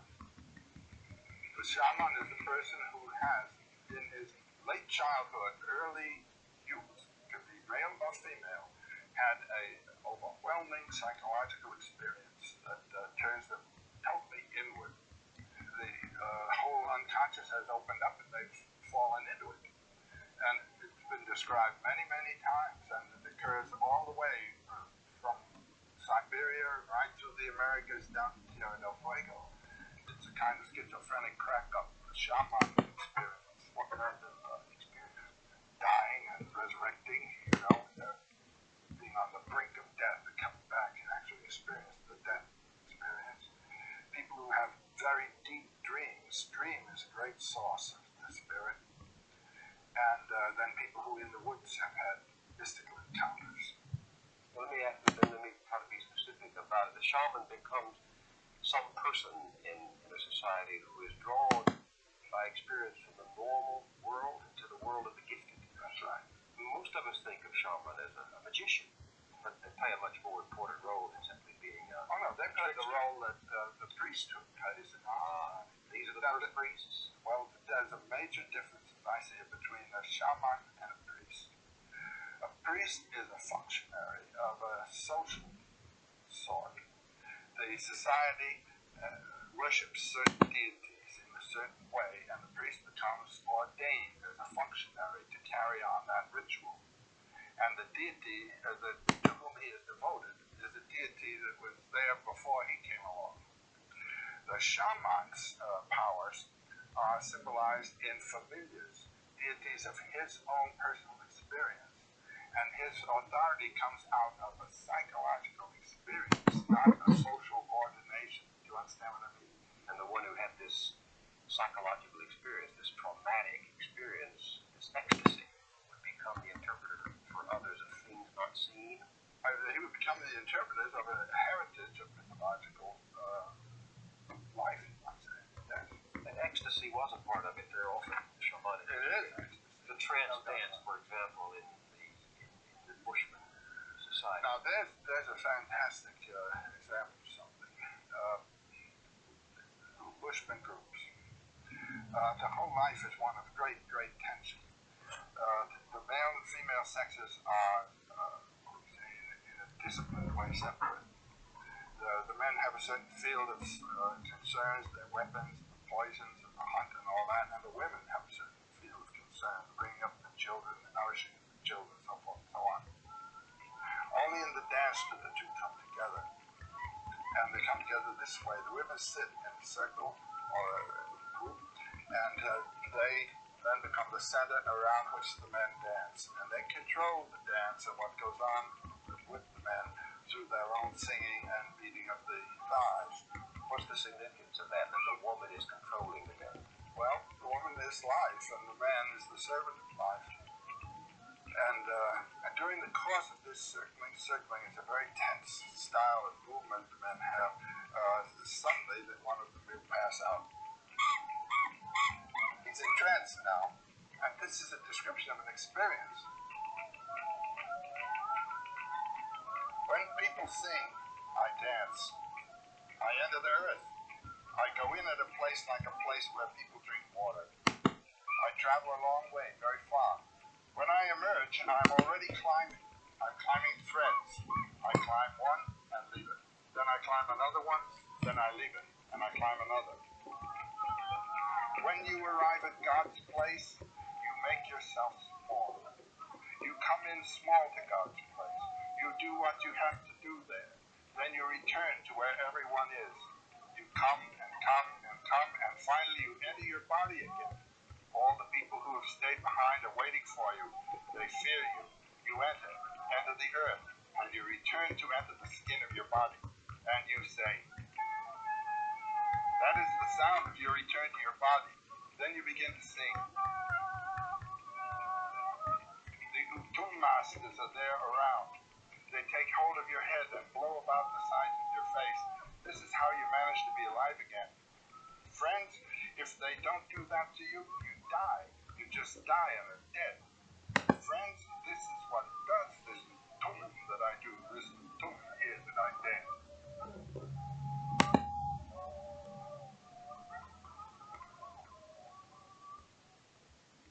This is an actual experience of transit from the earth through the realm of mythological images to God, or to the seat of power. It becomes something of the other mind. It is exactly the other mind. And the way God is imaged, God is transcendent of anything like a God. The Hindus say, beyond names and forms, beyond Namarupa, beyond names and forms. No tongue has soiled it. No word has reached it. Joe, can Westerners grasp this kind of mystical trance religious theology behind. I mean, if you're locked to the image of God in a culture where science determines your perceptions of reality, how can you experience this ultimate ground that the shamans talk about? The best example I know in our literature is that beautiful book by John Neihardt called Black Elk Speaks. Black Elk was A young Sioux or Dakota, as they often call, boy around 9 years old, before the American cavalry had encountered the great people of the plains. And this boy became sick. His psychologically sick, his family, telling the typical shaman story. The child begins to tremble and immobilized, and the family is terribly concerned about it, and they send for a shaman who had the experience of his own youth to come as a psychoanalyst, you might say, and pull the youngster out of it. But instead of relieving him of the deities, he is adapting him to the deities, and the deities to himself, you might say. It's a different problem from that of psychoanalysis, where you have, I think it was Nietzsche who said, be careful lest in casting out your devil, you cast out the best thing that's in you. Here, the deities who have been encountered, the powers, let's call them, are retained. The connection is retained, it's not broken. And these men then become the spiritual advisors and gift-givers of their people. Well, what happened with this young boy, he was about 9 years old, was he had a vision, and the vision is described, and it's a vision prophetic of the terrible future that his tribe was to have. But it also spoke of the possible positive aspects of it. It was a vision of what he called the hoop of his nation, realizing that it was one of many hoops, which is something that we haven't all learned well enough yet. And the cooperation of all the hoops of all the nations in grand processions and so forth. But more than that, it was the experience of himself as going through the realms of spiritual imagery that were of his culture and assimilating their import. And comes to one great statement, which for me is a key statement of the understanding of this and symbol. He says, I saw myself on the central mountain of the world, the highest place. And I had a vision because I was seeing in a sacred manner of the world. And the sacred central mountain was Harney Peak in South Dakota.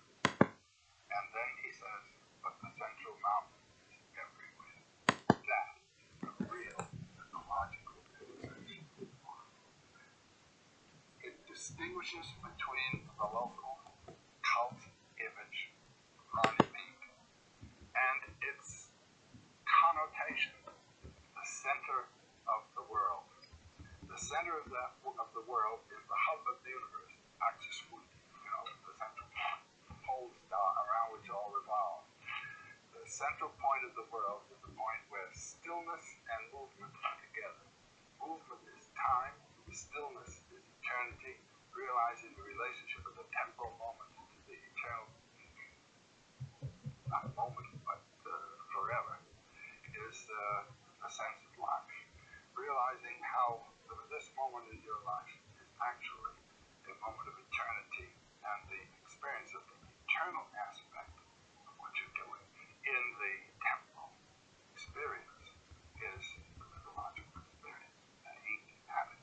So notice the central mountain of the world, Jerusalem, Rome, Benares, Lhasa, Mexico City, Mexico City, Jerusalem is symbolic of a spiritual principle at the center of the world. So this little Indian was saying there is a shining point where all lines intersect. That's exactly what he said. He was saying God has no circumference. God is an intelligible sphere, let's say a sphere known to the mind, not to the senses, whose center is everywhere and circumference nowhere. And the center, Bill, is right where you're sitting. And the other one is right where I'm sitting. And each of us is a manifestation of that mystery.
Which copper kettle chip is Marion's favorite? Is it the crunchy folder chip, or the light and delicate bubble of joy? Ah, it's the hearts. Copper kettle chips, crafted to a perfection.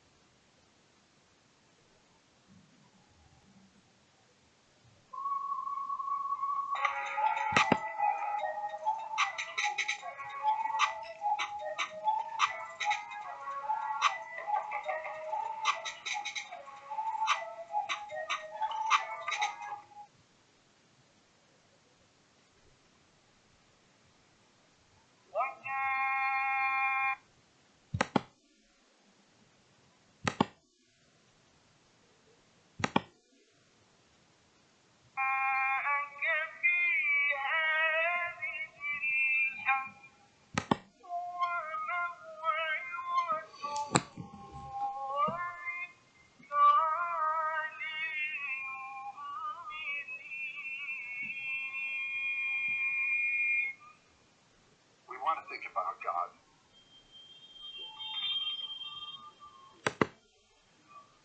God is a thought.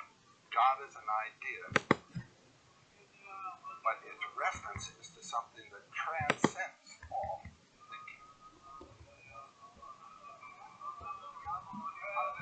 I mean, he's beyond being, beyond the category of being and non-being. Is he or is he not? Neither is nor is not.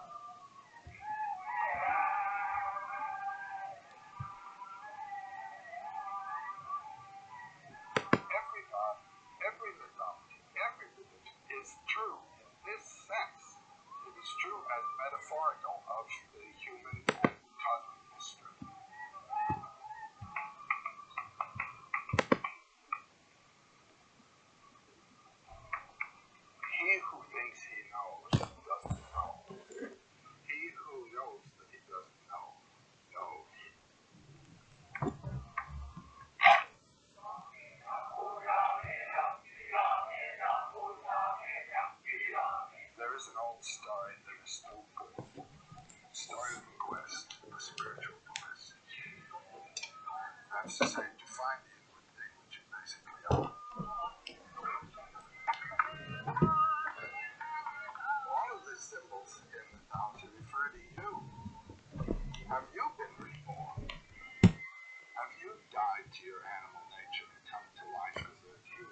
truest identity.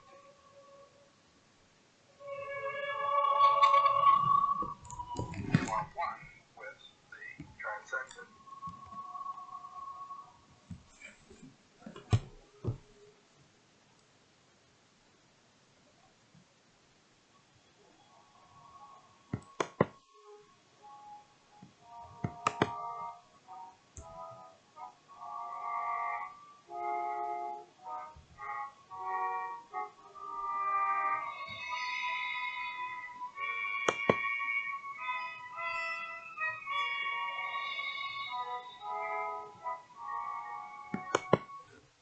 Campbell's Old West began at the Museum of Natural History in New York City on the eve of the First World War.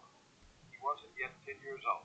When he saw the totem poles and masks of Native Americans, he was mesmerized. Only, he asked, what do they mean?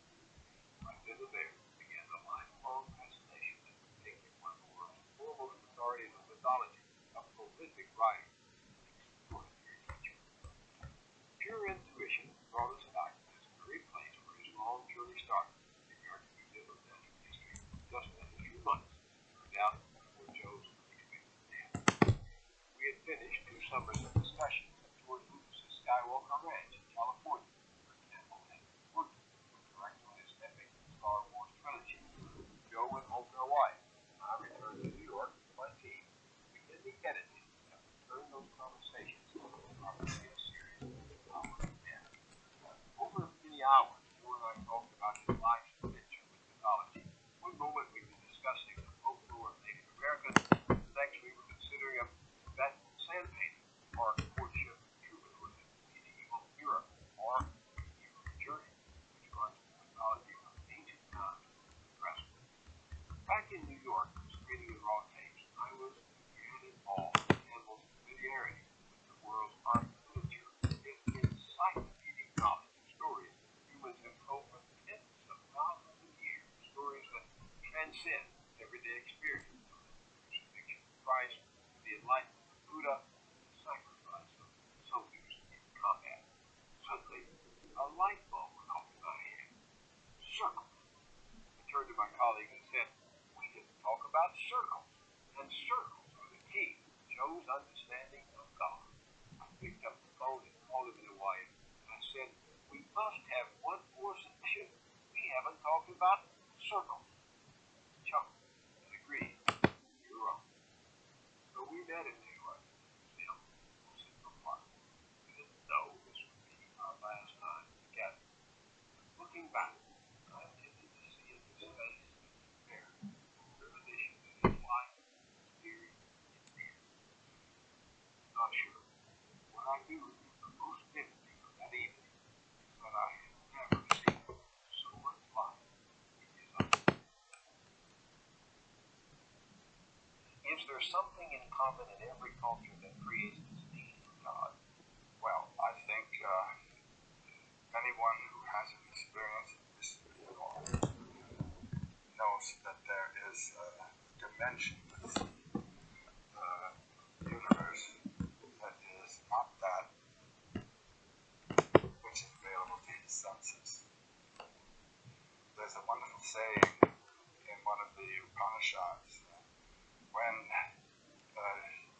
for a sunset or a mountain, the beauty of this was that you pause and say, that is participation in divinity. And I think that's what it is. It's the realization of wonder. And also the experience of tremendous power, which people, of course, living in the world of nature are experiencing all the time.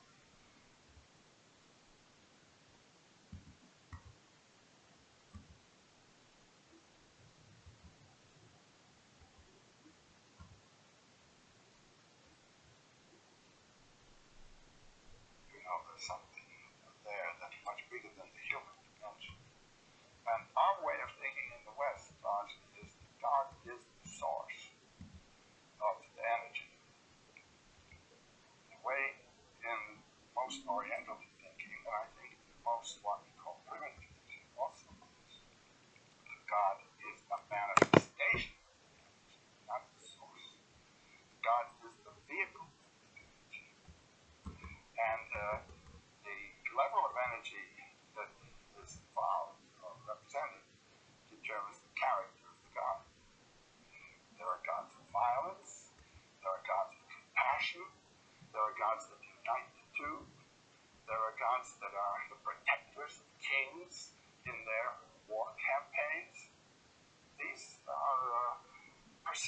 implications of the energy that's in play.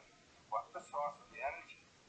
What's the source of the energy of these lights around us? Doesn't this make a faith and anarchy, sort of continuing war among principalities? As life is, yes. I mean, even in your mind, when it comes to do anything, there will be a war, a decision as to priorities, what you can do now.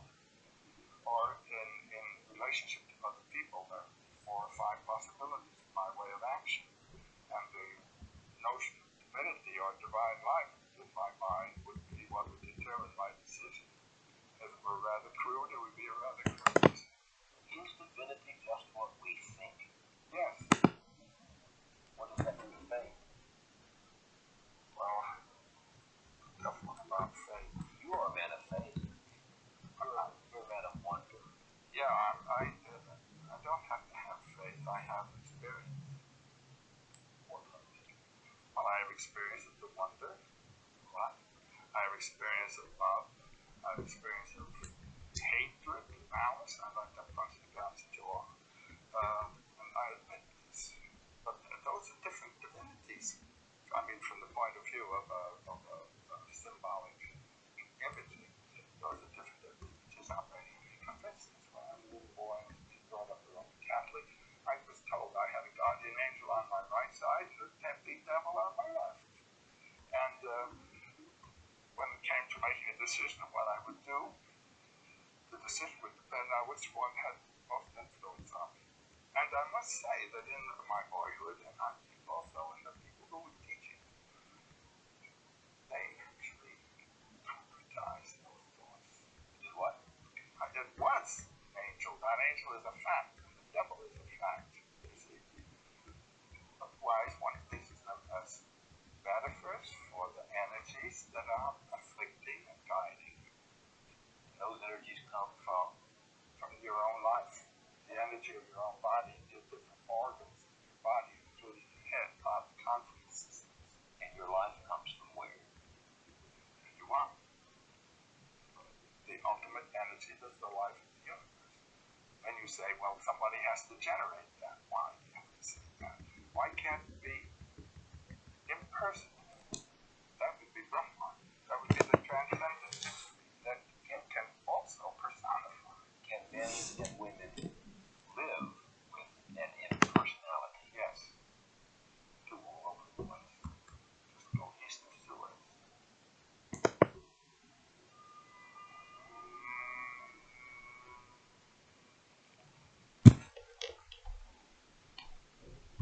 In the east, the guys are much more elemental. Less human and more like the powers of nature.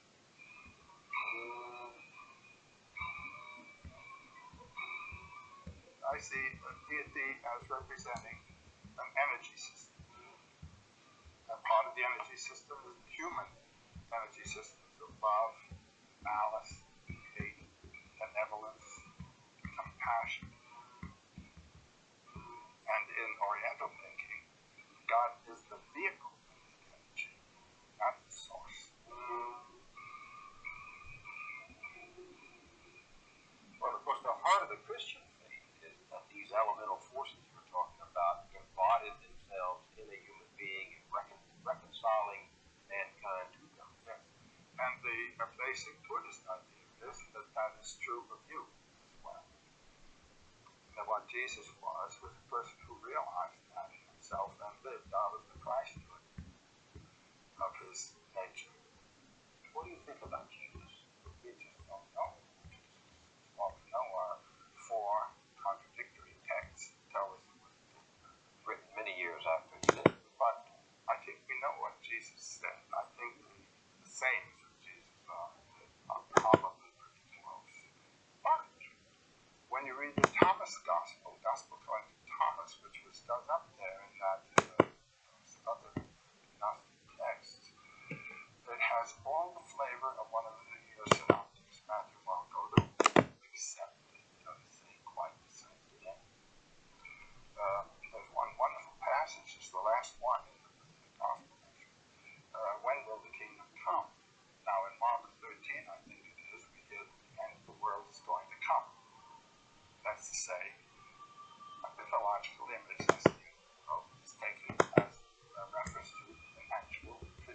historical fact to be. When you read the Thomas Gospel, Jesus says, the kingdom of the Father will not come by expectation. The kingdom of the Father is spread upon the earth, and men do not see it. So I look at you now in that sense, and the radiance of the presence of the divine is known to me through you. Through me? You, sure. A journalist? Jesus also says in this text, he who drinks from my mouth will become as I am, and I shall be he. He's talking from the point of view of that being of beings, which we call the Christ, who is the being of all of us. And anyone who lives in relation to that is as Christ.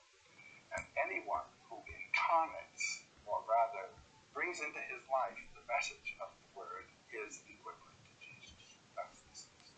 So that's what you mean when you say, I am radiating God to you. You are, yes. And you to me. And I'm speaking this seriously. No, I take it seriously. I happen to believe the same as you without being able to articulate it as you do. I do sense that there is divinity. The divinity is in the other. So you are the vehicle. You are, as it were, radiant of the Spirit. And that's why not recognize it. I'll tell you what the most gripping scripture in the Christian New Testament is for me. It says, I believe, help thou my unbelief. I believe in what? I believe in this ultimate reality. And that I can experience it, that I do experience it. But I don't have answers to my questions. I believe in the question. Is there a God? I had very amusing experiences in my life with telling.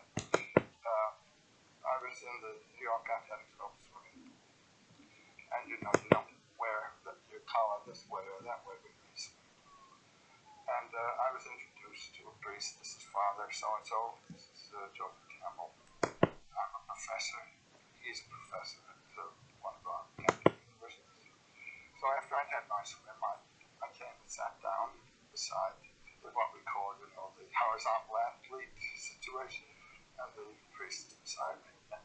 And he said, Mr. Campbell, are you a priest? I said, no, Father. He said, are you a Catholic? I said, I was, Father.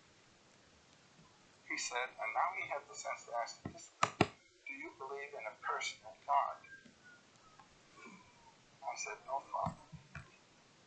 And he said, well, I suppose there is no way to prove by logic the existence of a personal God. And I said, if there were, Father, what would be the value of faith? Well, Mr. Campbell, it's not sure that you and he was off. I really felt I'd done a jujitsu to him. But that was a very illuminating conversation to me. The fact that he asked, do you believe in a personal God? Meant that he also recognized the possibility of the Brahman, of the transcendent energy. Well, then what is religion? Well, the word religion means religio, linking back the phenomenal person to a source. If we say it is the one life in both of us, then my separate life has been linked to the one life, the religio, linked back.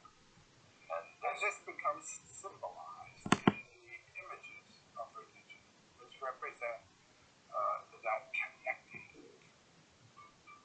Your friend Jung, a great psychologist, says that the most powerful religious symbol is the circle. He says the circle is one of the great primordial images of mankind, and in considering the symbol of the circle, we are analyzing the self. And I find you, of your life, coming across the circle, whether it's in the magical design of the world over, whether it's in the architecture, both ancient and modern, whether it's in the dome-shaped temples of India, or the calendar stones of the Aztecs, or the ancient Chinese bronze shields, or the visions of the Old Testament prophet Ezekiel, you talk about the wheel in the sky. You keep coming across this image. Yeah, it's the center from which you've come, back to which you've gone. I remember reading in a book about the American Indians called The Indian Book by Henry Curtis, which was published around 1904. I heard conversation with a chief, I think he was a chief of the Pawnee tribe. And among the things he said was, when we pitch camp in the circle. When we look at the horizon is in the circle. When the eagle builds a nest, the nest is in the circle. And then you read in Plato somewhere, the soul is in the circle. I suppose the circle represents a totality. Within the circle is one thing. It is encircled, it's enframed. That would be the spatial aspect. But the temporal aspect of the circle is you leave, go somewhere, and come back. The Alpha and Omega. God is the Alpha and Omega, the source and the end. Somehow the circle suggests immediately that completed totality, whether in time or in space. No beginning, no end. Well, round and round and round. The year. Well, this is November again, and we're about to have Thanksgiving again. We're about to have Christmas again. And then not only the year, but the month, the moon cycle, and the day cycle. And this is, we're reminded of this when we look on our watch and see the cycle of time is the same hour, but another day. Why do you suppose the circle became so universally symbolic? Well, because it's experienced all the time. Experience it in the day, the year, just as we said, and you experience it in leaving home, going on your adventure, hunting, or whatever it may be, coming back to home. And there's a deeper one also, the mystery of the womb and the tomb.